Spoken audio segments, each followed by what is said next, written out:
Quand on commence l'apprentissage d'une langue, il y a un moment où on va être confronté à l'apprentissage du vocabulaire. Donc on cherche sur Internet ou dans les librairies pour trouver un dictionnaire bilingue, français langue cible ou langue cible français pour parfaire notre apprentissage. Sauf qu'il y en a pas mal et on ne sait pas trop sur quels critères on doit choisir. Donc dans cette vidéo, je vais te présenter plusieurs critères pour choisir le meilleur dictionnaire bilingue, le plus adapté à ton apprentissage. Et si un point t'intéresse plus qu'un autre, il y a un sommaire dans la description. Le premier point, c'est qu'un dictionnaire, il doit être clair et précis. Si tu vois d'anciens dictionnaires du siècle dernier, tu verras que la mise en page, c'était pas leur priorité. Souvent, il y a tout qui se ressemble. La police d'écriture, c'est la même pour les entrées, les sous-entrées. Enfin voilà, il faut qu'on arrive à bien distinguer l'entrée, c'est-à-dire le mot que tu cherches, la sous-entrée, les exemples s'il y en a, ou les irrégularités grammaticales s'il y en a. Ensuite, toujours au niveau de l'organisation du livre en lui-même, il faut idéalement que l'ordre des mots il soit dans l'ordre alphabétique de la langue cible. Par exemple, admettons que tu achètes un dictionnaire français-arabe ou arabe-français, en transcription latine, le son que il se transcrit de cette manière et le son re il se transcrit de cette manière. Sauf que ce sont deux lettres différentes en arabe.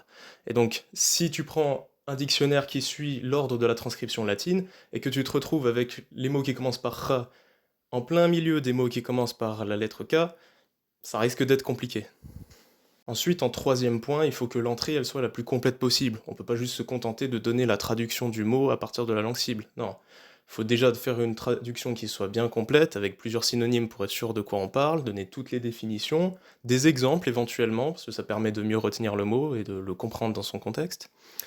Et il faut aussi présenter les irrégularités grammaticales du mot s'il y en a. Par exemple, si tel verbe se conjugue de manière irrégulière, ou si tel nom se décline de manière irrégulière, on n'est pas censé le deviner par magie. Non, il faut le donner, ce genre d'indication. Ensuite, en quatrième point, même si j'ai dit avant que l'entrée doit être le plus complet possible, ça ne doit pas forcément être le cas du dictionnaire en lui-même, du vocabulaire. Parce que c'est avant tout destiné aux gens qui apprennent la langue, les dictionnaires bilingues. Par exemple, une fois, je lisais un dictionnaire chinois-anglais et il y avait la traduction du mot amibozoaire dedans. Alors, peut-être que les Chinois ils parlent d'amibozoaire tous les jours, je sais pas.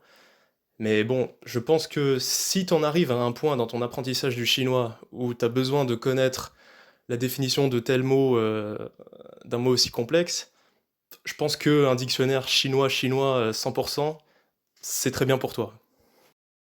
Ensuite, le dernier point, ça concerne le nombre de mots qu'il doit y avoir dans le dictionnaire. Donc, il faut pas qu'il y en ait trop, parce que sinon, il y en a trop, et il faut pas qu'il y en ait pas assez, parce que sinon, c'est plus un dictionnaire, c'est un glossaire, une liste de vocabulaire, à la limite. Donc, il faut regarder sur la couverture, ou des fois, c'est dans les premières pages, le nombre de mots qu'il y a. Mais il faut faire attention, parce que pour les éditions les plus malhonnêtes, ils vont mettre des fois 200 000 mots, 250 000 mots, alors qu'en vrai, c'est 200 000 mots en tout en comptant même les mots dans la traduction, les mots dans les exemples, la page de remerciement ou l'introduction, que sais-je. Donc il faut faire attention à ça. En général, le mot qu'il faut chercher, c'est le mot entrée.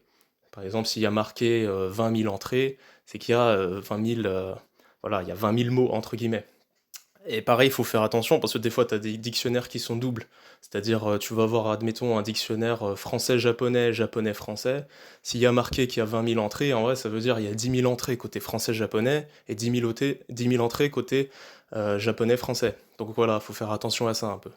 Donc là, on a vu les critères les plus importants et maintenant, je vais vous montrer quelques dictionnaires que j'ai sous la main pour vous détailler un peu à quoi ça doit ressembler le dictionnaire idéal. Bon, il n'y a pas le dictionnaire idéal parmi les ceux que j'ai, mais le dictionnaire idéal, on va dire que c'est un mix de tout ce que je vais vous montrer. Donc ici, on a un dictionnaire japonais-français et français-japonais aux éditions Assimil.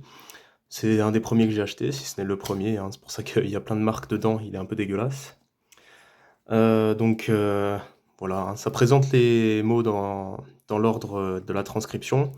Mais bon, dans le cas du japonais, c'est pas très dérangeant parce que il y a une transcription qui est unique, hein, utilisée quasiment partout, ce qui n'est pas forcément le cas de l'arabe, j'avais pris comme exemple, où là, il y a vraiment une transcription différente à chaque bouquin que vous allez acheter. Donc, ce qui est bien dans ce dictionnaire, c'est que déjà, il y a des exemples pour la plupart des entrées, hein, on peut le voir ici, des, voilà, des phrases d'exemple, hein, tout simplement. Déjà, ça permet d'enrichir son vocabulaire et de mieux retenir les mots.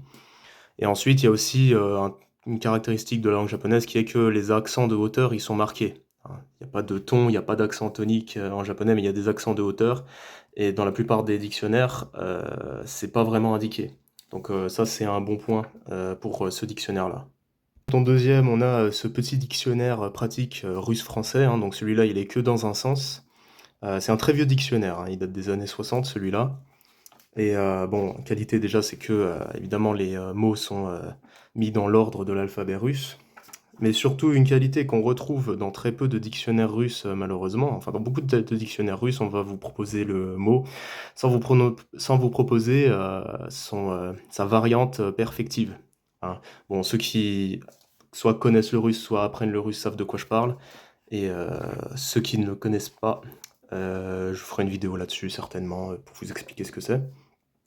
Et aussi, une autre qualité, c'est qu'il y a un appendice grammatical à la fin, donc qui permet de, voilà, de réviser un peu, on va dire, la conjugaison, les déclinaisons, etc. Et surtout, ça donne des indications pour les accents de hauteur, pas les accents de hauteur, pardon, les accents toniques, qui eux sont impossibles quasiment à deviner en russe. Donc vous voyez qu'il y a des petits nombres à côté des mots. C'est une classification qu'a fait le dictionnaire pour savoir quel accent tonique possède tel mot.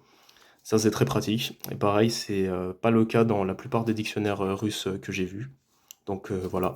Ça, c'est un des meilleurs dictionnaires, que ce soit de russe ou d'une manière générale, de meilleurs dictionnaires de langue que j'ai jamais vu.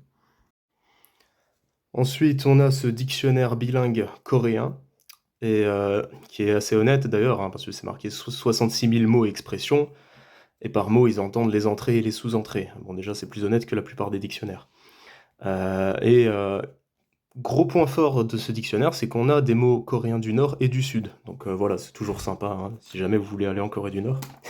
Mais oui, c'est toujours plus sympa quand un dictionnaire il propose des variantes régionales ou d'autres standards. Donc bon, pas grand-chose à dire de plus sur ce dictionnaire, hein, les mots dans l'ordre de l'alphabet coréen, pas de souci à ce niveau-là.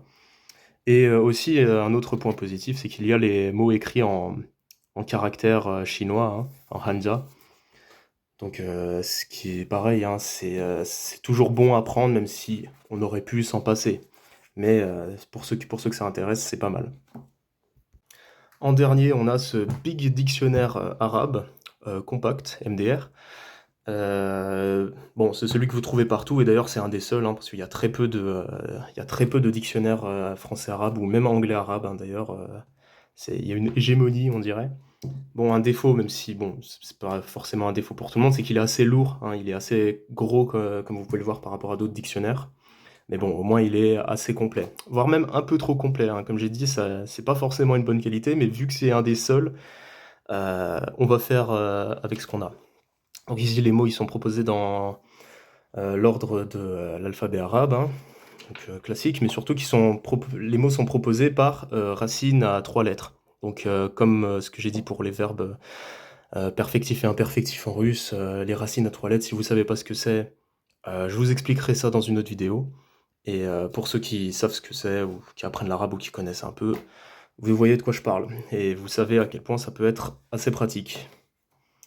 Donc voilà, pareil, pas grand chose à dire, hein, si ce n'est le fait que, bah, comme je l'ai dit, comme je l'ai mentionné pour tout à l'heure avec les amis bozoïdes ou je sais plus quoi, il y a peut-être un peu trop de mots, hein, ce qui n'est pas forcément idéal pour quelqu'un qui veut juste apprendre la langue.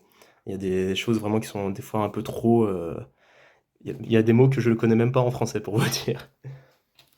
Merci d'avoir suivi cette vidéo, j'espère qu'elle vous a plu. N'hésitez pas à le dire en commentaire si c'est le cas, et à me suggérer d'autres sujets de vidéos, hein. Sur cette chaîne, on va parler principalement de choses concernant les langues, l'apprentissage de langues, la linguistique d'une manière générale. N'hésitez pas aussi à vous abonner, à mettre un like, la cloche, et à partager la vidéo si elle vous a plu. Au revoir.